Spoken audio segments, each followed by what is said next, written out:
شروع اللہ کے نام سے جو بڑا مہربان نہایت رحم والا ہے۔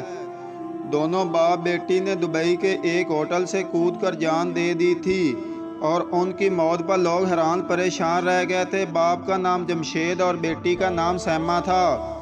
جمشید صاحب نے ایک چھوٹی سی دکان سے بزنس شروع کیا تھا۔ اب ملک کے 5 بڑے شہروں میں جمشید صاحب کی 16 بڑی مارکیٹیں تھیں۔ حال ہی میں انہوں نے لندن میں بھی 2 سٹور شروع کیے۔ جمشید صاحب کی کوئی ادا اللہ کو پسند تھی جو اللہ ان کو نوازتا ہی جا رہا تھا، مگر جمشید صاحب میں ایک خامی تھی کہ وہ غریب لوگوں کو اچھا نہیں سمجھتے تھے، بلکہ متکبرانہ انداز میں کہتے تھے کہ یہ غریب لوگ گنہگار ہیں، اس لیے اللہ نے ان کو مفلس رکھا ہے۔ یہ مفلسی ان کے گناہوں کی سزا ہے۔ جمشید صاحب کی شادی اپنی خالہ زاد جبین سے ہوئی۔ جبین والدین کی اکلوتی اولاد تھی اور فقط 1 سال کی بامشکل تھی جب یتیم ہو گئی تھی۔ جبین کی ماں نے بڑی بہن یعنی جمشید کی ماں اور دوسرے لوگوں کی طرف سے ملنے والے صدقہ خیرات کے پیسوں سے جبین کی پرورش کی تھی۔ جبین کی ماں کو ٹی بی ہو گئی تھی۔ پیسہ نہ ہونے کی وجہ سے انہوں نے اپنا علاج نہیں کروایا اور خون تھوکتے ہوئے انتہائی تکلیف دہ حالت میں مر گئی تھی، مگر مرنے سے پہلے ہاتھ جوڑ کر اپنی چھوٹی بہن کو کہا تھا میری بیٹی کو اپنی بہو بنانا، اور ان کی بہن نے ان کی بات مان لی تھی۔ یوں جیسے تیسے جبین کی شادی جمشید صاحب سے ہو گئی تھی اور جمشید صاحب نے جبین کو ملازمہ سے زیادہ کی عطیہ نہ دی تھی، مگر چونکہ جبین کے پاس واپسی کی کوئی راہ نہ تھی، لہذا جبین نے صبر شکر کر کے جمشید صاحب کے ساتھ گزارا کر لیا۔ وقت گزرتا رہا۔ جمشید کے گھر بیٹی پیدا ہوئی۔ والدین ایک ایک کر کے گزر گئے اور جمشید صاحب کی مارکیٹیں ملک اور بیرون ملک میں بھی چلنے لگی۔ جمشید صاحب کے کسی حاسد دوست نے انہیں مشورہ دیا کہ بزنس اتنا کیوں بڑھا رہے ہو، دنیا تو پھر بھی کسی اور کے گھر میں ہی ہے نا، اس لیے اب محنت چھوڑو، زندگی انجوائے کرو یا پھر دوسری شادی کر کے اپنا وارث پیدا کرو۔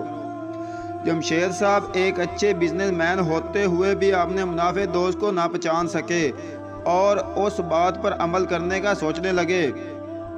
دوسری طرف جمشید صاحب کی بیٹی سیمہ بھی 17 سال کی ہو چکی تھی۔ جمشید صاحب نے اپنی بیٹی ہی کی عمر زاویہ نامی ایک لڑکی کو PA رکھ لیا۔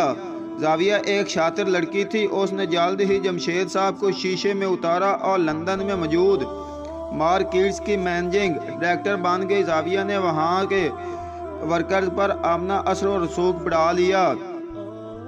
دوسری طرف جمشید صاحب نے زاویہ کو شادی کی پیشکش کر دی، جو کہ زاویہ نے 2 شرائط کے ساتھ قبول کر لی۔ ایک لندن والا بزنس زاویہ کے نام کیا جائے، دوسرا پہلی بیوی سے اجازت لی جائے۔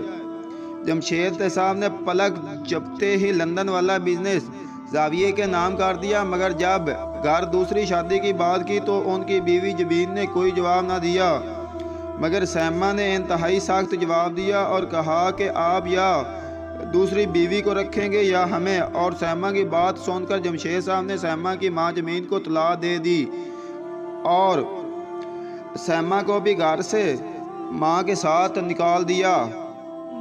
سیمہ ماں کے آبائی گھر آ رہی۔ شروع میں سیمہ نے ملازمت کی کوشش کی، مگر ہر طرف بھیڑیے بیٹھے تھے۔ ہفتے 2 ہفتے بعد ہر کوئی جسم کی ڈیمانڈ کر دیتا، لہذا سیمہ نے وہ سب چھوڑ کر اکیڈمی پڑھانا شروع کر دی۔ ادھر پہلی بیوی سے طلاق ہونے کے بعد زاویہ نے پاکستان والے کاروبار میں سے بھی آدھا اپنے نام کروانے کے بعد جمشید صاحب سے نکاح کر لیا اور نکاح کے بعد باقی کا آدھا کاروبار بھی اپنے نام کروا لیا۔ اب زاویہ ہر چیز کی مالک و مختار بن گئی، تو اس نے جمشید صاحب سے طلاق لے کر لندن میں اپنے ایک دوست سے شادی کر لی اور جمشید صاحب نے بینک میں موجود رقم سے شراب اور جسم خرید کر غم غلط کرنا شروع کر دیا۔ جبین کی ماں اس عمر طلاق کا داغ ماتھے پر لگنے، گھر میں فاقوں کی نوبت اور جوان بیٹی دہلیز پر بیٹھی ہونے کا سوچ کر دماغی کینسر کا شکار ہو گئیں۔ سیمہ جو مشکل سے گھر میں 1-2 وقت کا کھانا پورا کر رہی تھی، اس کے لیے ماں کی بیماری کا علاج کسی طور پر ممکن نہ تھا۔ اس نے ہر جگہ سے مدد مانگی، مگر کوئی مناسب حل نہ ملا۔ آخر ایک دلال نے سیمہ کے جسم کے اور اس کی ماں کے علاج کی حامی بھر لی۔